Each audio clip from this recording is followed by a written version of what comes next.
Tumawag po yung boyfriend niya po. Nasa hospital na po sila. Kasi? Nagbigti daw po. Sabi nung boyfriend po. Meron ba silang pag-aaway? Meron po. Sa selos po. Tahimik na po siya nung pumunta po dito kasi may narinig po siyang sa magulang niya. Hindi, wala. Nagsisinungaling po. Jeremy, may mga pagkakataon ba na nasaktan mo itong si Mona Lisa? Wala naman po, sir. Si Mona po ang nagsasabi sa akin na sinasaktan daw po siya ng magulang niya. Hindi ko sinasaktan ng anak ko. Hindi ko ikaw anong sakal.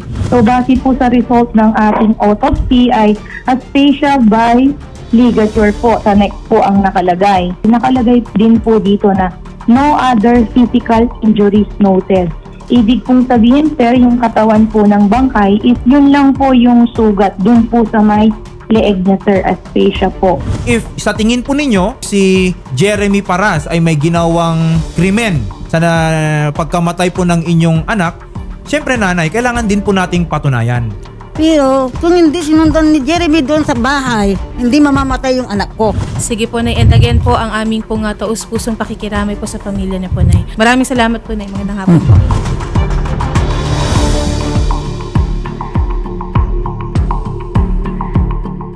Magandang araw po sa inyo, nanay. Unang-una po sa lahat, kami po ay nakikiramay sa pagkamatay po ng inyong anak. So, bago po ang lahat, kamusta po ba kayo after po ninyo ma-air sa aming programa nung nakaraan? Hanggang ngayon, ko katawan ko kasi inaalala ko pa rin yung anak ko. Biglang namatay. Ito po bang kanyang boyfriend ay nag-reach out po ba sa inyo pagkatapos po nung programa or hindi po? Hindi po. Anong balita mo sa kanya? Wala po. Dito naman po sa Malasiki PNP, sila po ba ay tumawag na sa inyo regarding nga po dito sa case po ng anak nyo? Wala. Wala din po. Wala din. So, ma'am, pwede nyo po bang ikwento sa amin kung paano po nangyari na itong anak nyo ay sinabing nagpakamatay? Hindi. Kasi nagpaalam siya sa araw ng day-off niya ng linggo, ng alas-8. Nagpaalam sa amin, pati yung lalaki, pinaalam niya ang anak ko na pupunta sila sa Waray. Sabi niya, babalik ako rito, mama, kasi sunduin ko yung kapatid ko para may kasama ako sa Waray, sabi niya. Pagdating yun, kami, hinihintay namin kung babalik siya. Sunduin yung kapatid niyang bunso para may kasama dun daw. Tadi niya noon. Nung hinihintay namin hanggang alas 12, wala pa. Sabi ko kay asawa ko, sabi ko, yung anak mo hindi pa bumabalik. Tapos sabi niya, babalik daw. Tapos sundin niya yung kapatid niya, sabi ko. Wala pa. Sabi niya, nag-alala na kami. Tapos biglang 1:52, tumawag ito kay kapatid niyang pang-apat. Sabi niya, yung nasa Bicol pumunta sa Bicol daw yung boyfriend niya kasama yung anak ko. Natindan ko, patay pala yung anak ko na nandoon, tumawag sa kanya. Ano po bang nangyari, ma'am? Nung sinasabi ni nanay? Tumawag lang po sa akin yung boyfriend niya po. Sabi niya po na nagbigti daw po yung kapatid ko daw po. Nandun daw po sila sa hospital sa may Bicol po. Yun lang po yung sinabi niya po. Ito po bang si Jeremy, nanay, ay kilala niyo na po talaga dati pa? Kasi nagpapakitang maganda, pero nung sinabi ko na yung ugali ako, yung sinabihan ko, ayaw ko sa lahat yung plastic ako. Tapos ayaw ko sa lahat yung plastic ang ugali. Gusto ko yung pinakita niya, yan ang ugali pakita, sabi ko. Sinigawan ako. Hindi ako plastic, sabi. Pero ito po bang anak nyo ay merong nakikwento na sila ay may mga pagkakataon na nag-aaway or sinasaktan siya ni Jeremy? Ito po. Sa'yo? Ang anak ko, noon sila sa Paturo, nagpupulot sila ng mangga. Nimura-mura yung anak ko. Sabi niya, sabi niya. Yun ang sinasabi. So nakikita mo yun? Nakita po ng kapatid ko. Sabi? Yung bunso ko pong kapatid, siya po nakakalam po. Minamura, nandun po siya. Pero sa iyo bilang kapatid, meron ba nakakwento sa'yo yung kapatid mo na sinasaktan siya or nag-aaway sila lagi ni Jeremy? Yun sa selos po. Ano? Tapos yung nakwento niya lang po, yung sinampal po siya noon pa po. Pero ngayon, pinapabasa po sa amin na yung BO daw po siya, pangit po daw siya. Lahat po. Tsaka po daw po. dapat di siya nakapag-break. Ayaw po ng kapatid ko po. Bakit nga ayaw niya sinasaktan na pala siya? Yun daw po sinasabi sa akin. Ma'am, ano po una niyo nag-reaction nung nalaman niyo na wala na po yung anak niyo? Nabigla ako po. Parang nalutang na ang isip ko talaga. Kasi sa nangyari, buhay pa yung anak ko na kinuha dyan sa bahay. Tapos babalik naman, ma'am, patay. Ayun ang hindi ko gusto. Nispiras pa ng balong tumpa. Ayun lang ang gusto ko. Kamusta si Mona Lisa bilang anak po sa inyo? Mabuti siyang anak. Sa iyo naman bilang kapatid, kamusta? Mabait po siya. Base dito sa investigasyon, siya daw ay nagpakamatay. So, ano pong masasabi niyo doon? Hindi ako maniniwala. Kasi alam ng anak ko na bunso na may pagi sa loob ng bahay niya. Yun, pagi talaga. Kasi yung anak ko talaga, nakita ko talaga, mismo ako nakakita. Dito sugat na malalim, may may dugo pa sa damit niya eh. Nung nakita ko sa Morgue Salveca, may dugo dito. Tapos yung niya malalim, nilalanggam doon sa bahay na. Kasi malalim na malalim. Pero natanong niyo po ba si Jeremy kung ano ba talaga ang nangyari? Hindi. Kasi hindi pa pumunta nung bangkay yung anak ko talaga. Gaano po kayo naapektuhan itong pangyayari? Talagang naapektuhan kami talaga sa nangyari talaga.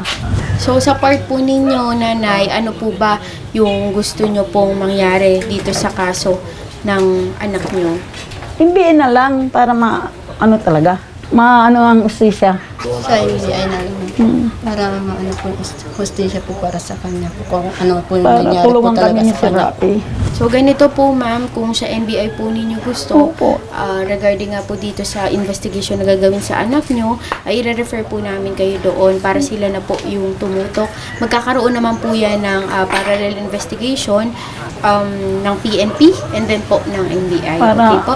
Opo. Ano na lang po yung mensahe nyo kay Sir Jeremy? Makonsensya siya. Makonsensya. Dalawa yun. Mag-uncle yun.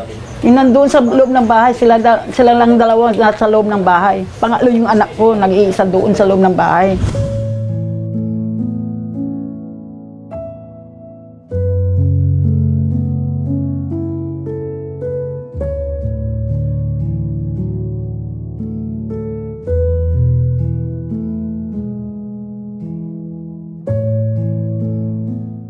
Ang party list na masasandalan. Axia yes! Number 68 sa balota.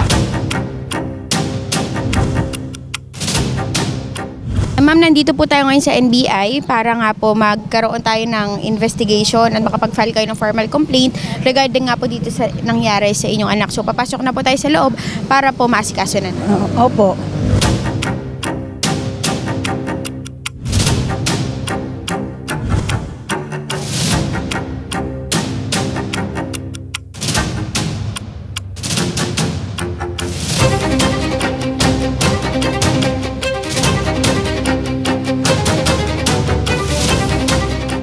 Magandang araw po sa inyo, Attorney Lizzy. Nandito po si Nanay Mercedes para po sana ilapit po namin sa inyo yung regarding po sa pagkamatay nung kanyang anak po na si Mona Lisa na allegedly po ay ginawa nung boyfriend po nitong kanyang anak. So sa part po ng NBI, Attorney, paano po ba natin matutulungan yung family po ng victim? Base sa nakwento sa akin ni Nanay Mercedes, may suspetsa siya na foul play na ginawa doon sa anak niya.